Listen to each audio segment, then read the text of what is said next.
are back. It is Monday, December 12th. And there has been some interesting things that have gone on this weekend. And we'll start with what's going on today, getting right into it. As always, you can hit me up on Twitter at NotBland21 if you want to chat and talk shop about the NFL, about your team, about some of the things that are going on. Be glad to talk shop with you there. If you don't do the Twitter, you can hit us up on our email address, straightshootingst@gmail.com. That's straightshootingst@gmail.com. So let's get right into some things around the NFL. And that's right, ladies and gentlemen. It has gotten hot for Jeff Fisher as he has gotten his walking papers, and rightfully so. As we've discussed on this show, his loss yesterday to the Atlanta Falcons, and might I add, it was quite ugly, makes him the losingest coach in the league. Upon that, that is his fifth straight losing season, and something had to be done.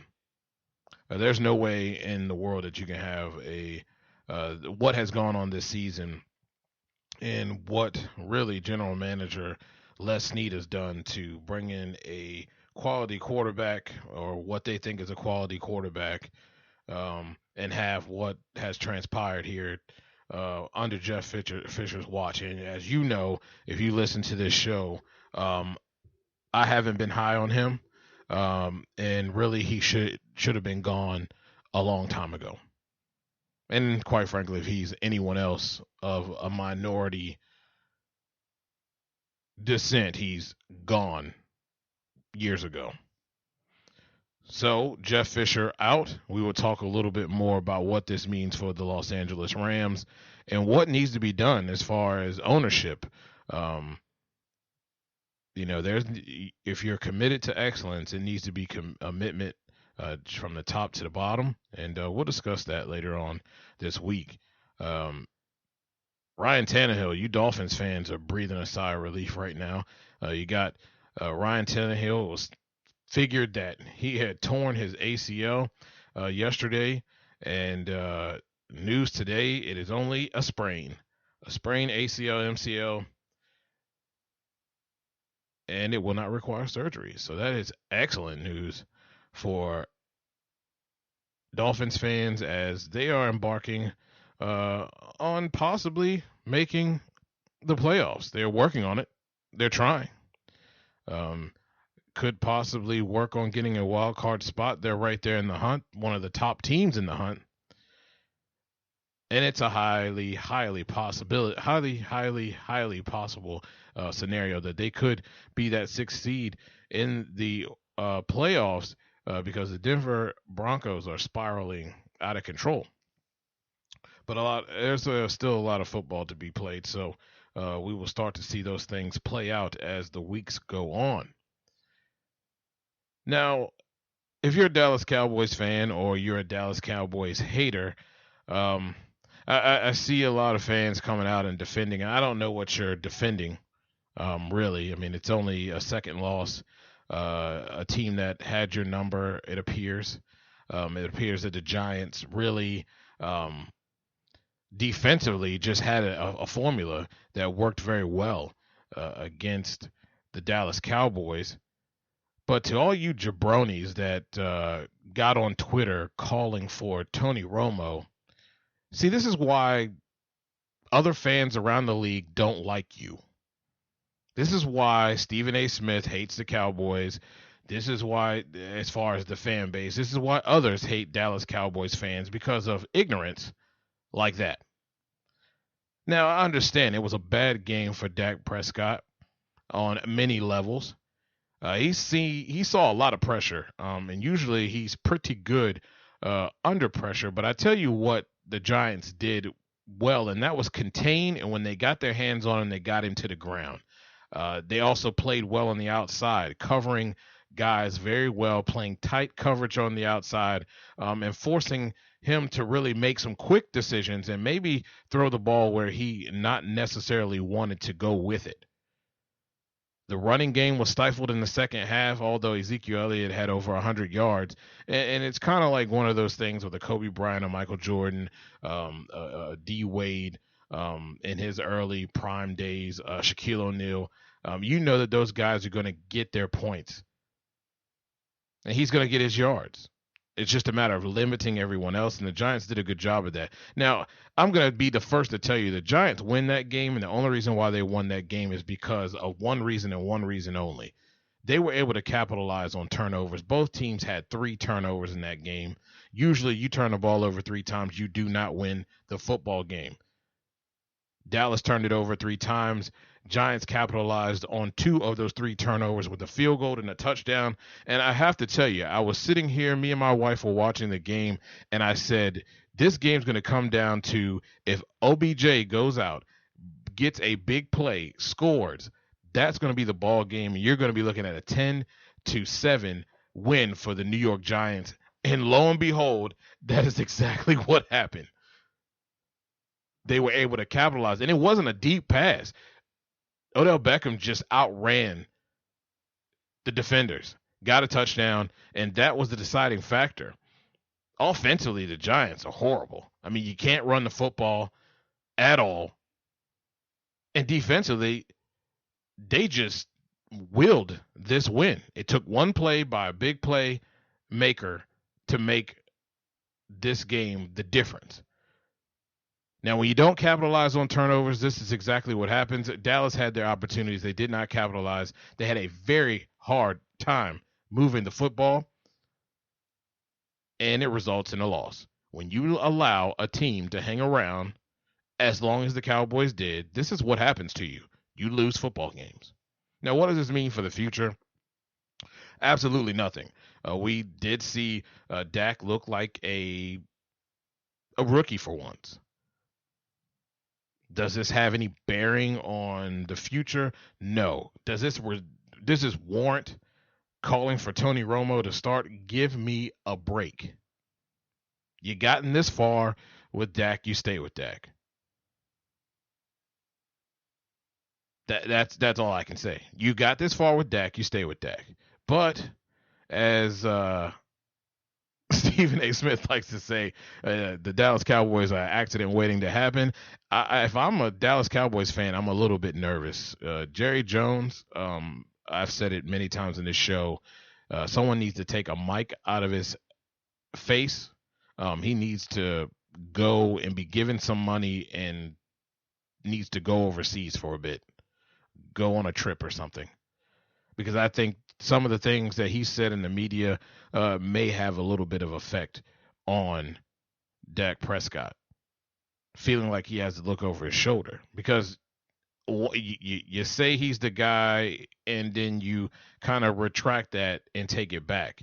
And Tony Romo had to come out and basically co-sign as Dak Prescott being the leader of this team. Even the head coach hasn't come out and 100% said Dak is our guy. They refuse to put it to rest. And this refusal to put it to rest could be something that stops this team from being a little bit better or going a little bit further in the playoffs than they should. Very unfortunate. Very unfortunate. But it's the Dallas Cowboys, so why shouldn't we expect some drama involving this team at some point? Now, when you look at the NFC playoffs, this is quite interesting. Yeah, Tampa Bay, how about that team? And that is the team that the Dallas Cowboys will have to face coming up. A team that really, if I'm Dallas or anyone else, I really don't want to face a Tampa Bay Buccaneers team that they're not just winning, they're winning in different facets, whether it's defensively like they did yesterday or offensively like they did the week before with on the back of Jameis Winston. But this team is hungry, led by Jameis. We know that Jameis, all he does is win. He is a tremendous leader and has shown that down this stretch, and this team is feeding off of him. They're doing an excellent job in the trenches, taking the ball away from opponents, and they're scoring points. They're very physical, and they will face the Dallas Cowboys coming up, and that's going to be a very, very interesting matchup. It's going to tell tell us something about the Cowboys facing a little adversity, and they're going to tell us a lot about the Tampa Bay Buccaneers as well. I really don't see the New York Giants making the playoffs at all. Not with that offense. Not with the lack of running game. Uh, there's no way. Atlanta looks like Atlanta, and you have the top team in the hunt for the playoffs, the Washington Redskins, who pulled another nail biter together. Um, Defense, man, is an issue. Defense is an issue, and whether it's Joe Barry taking a look at other players, mixing it up a little bit, getting some type of combination with players. I understand Sewell went down, and you had Trent Murphy, I believe, went down. No. That's Todd Compton. Compton went down. Compton went down.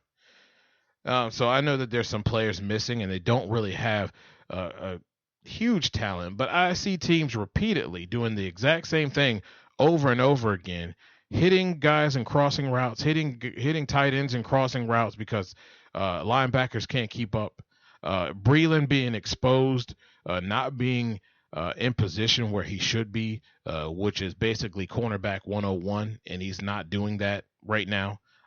Really has regressed this year, and yet there has been no improvement over the year. I see guys like Everett and Dunbar coming in making better plays than Breeland, and teams are picking on him. Um, I'm a little bit disturbed by Ryan Kerrigan. I believe that he should have more sacks. He seems to over pursue too often, and he beats his guy, and he seems to be out of position to make a sure sack every time. And I didn't realize Ryan was that slow, but I mean he got outrun. He's got some wheels.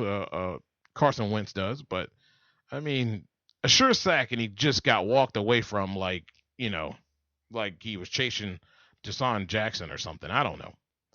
But that's disturbing. That's very disturbing. If you're a Washington Redskins fan, that is very disturbing coming into trying to go down the stretch playing teams like the Chicago Bears. And I know people laugh at that, but that's a team that doesn't have anything to lose. And if your defense is just allowing people to go down the field, it's not a good look. It's not a good look at all. And that's not going to help you in the long run be able to get to the ultimate goal, and that's trying to get a wild card spot in these said playoffs. Like I said, Washington having to play the Carolina Panthers next, the Bears, and then you're talking about the division foe New York Giants, who are historically bad in running the football. With that being said, though, they're going to have to find some kind of combination on defense to shore that up. I know they're playing a bend but don't break mentality, but you can't rely on Kirk to do everything, and he's doing a fantastic job. That offense doing a fantastic job, and they just need their defense to make a few stops, just a few. That's all they're asking. Uh, so and they made a big play at the end of that game to seal it against the Eagles, keeping themselves alive. But yeah, I think the Washington Redskins, despite their defensive woes, will get in. And I think the Giants, because they can't formulate a running game, and we all saw that garbage dump fire last night and the week before, mind you, on the offensive side of the ball, terrible, and I don't see them getting into the playoffs at all. Now let's take a look at this Monday night matchup between the Patriots and the Baltimore Ravens. This is a matchup that has playoff implications for Baltimore. They want to stay ahead of the race here, being that the Pittsburgh Steelers are right on their heels. I honestly think that the Pittsburgh Steelers actually win this division. That's just my humble opinion, though. Many feel that Baltimore can get this job done, and they have played quite well defensively. Um, Tom Brady is 6-0 in his career when he plays the number one defense, especially in Foxborough. So those are stats that are not voting well for the Baltimore Ravens, and I think that this game for the Ravens solely hinges on Joe Flacco, and I just don't trust Joe. I haven't trusted Joe in years. He is an up and down player. I thought he capitalized on and that's fine. I want guys deserve to get paid for what they've done, but I think he capitalized on some past things that he has done. He has not lived up to that contract since then. With that being said, I understand what the Patriots are dealing with there. They will not have Gronkowski. Their defense is not super, but they are in Foxborough, and you are dealing with Tom Brady, and we are coming down the playoff stretch. I just think that the Patriots will handle their business at home. I think it will be a very good game. Will be close early, but at the end of the day, I think the Patriots win by 10. I know that other people feel like the Ravens are on a hot streak, and they can, because of their defense, beat this Patriots team. And you may be right. But I think at the end of the day, experience and Belichick wins out at home, and the Ravens will fall to 8-6, I believe. I believe it is 8-6 on the year, and I just don't see the Ravens making. Actually, they'll be 7-6 on the year, and I just don't see the Ravens making the playoffs, and I don't see them winning this division. That's what it's going to take. And I just think the Pittsburgh Steelers, a team that's been there, done that, will find a way to get it done. Well, we thank you so much for listening to the show. Enjoy Monday Night Football. It's been quite the weekend as we're closing in on the last few weeks of the NFL season. And hopefully your team is either in the hunt or in the playoffs. Not everybody can make it, of course. But if they're not even in contention, hopefully your team is on the up and up as far as positivity, looking to build as the next season comes into play and the draft comes into play. And we're going to start talking about that. It's crazy. Felt like the season was just here, and now we're starting to talk about playoff football.